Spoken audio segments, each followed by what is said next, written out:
বিশ্বকাপের ফাইনাল নিয়ে ফ্রান্স থেকে যুক্ত হচ্ছেন সহকর্মী ইকবাল মাহমুদ। ইকবাল, নিশ্চয়ই শুনতে পাচ্ছেন আমাকে।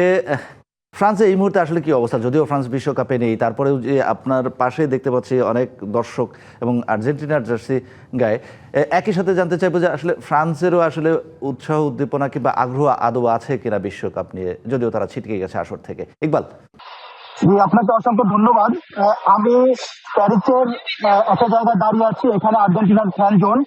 আপনি যেটা বলছিলেন যে খেলা নিয়ে এদের আগ্রহটা কতটুকু, আমি যে জায়গায় দাঁড়িয়েছিলাম এত লোক, মানে আমি মেন জায়গা থেকে বের হয়ে এখন অন্য একটি রাস্তায় এসেছি।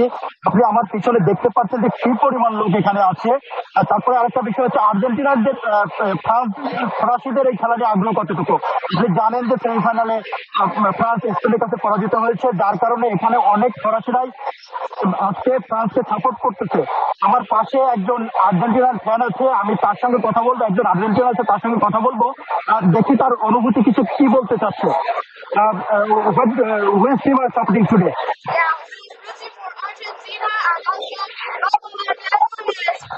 So who will be scorer today? Who will be scorer? I think 2-0 আমাদের উঠে দাঁড়াতে হবে।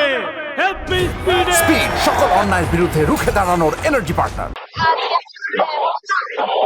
Do you give any message to Bangladeshi fans to Bangladesh? So you Bangladesh people, thank you so much for the support. Come on, Argentina, we will Bangladesh.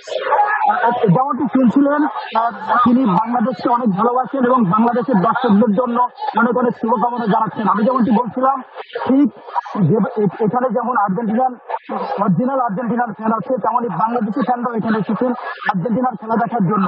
আমি তেমনই একজন বাংলাদেশি ভাই এখানে আসছেন, আমি তার সঙ্গে কথা বলবো এবং তার অনুভূতিটা জানতে চাইবো। আপনি কোন টিমের সাপোর্ট করেন?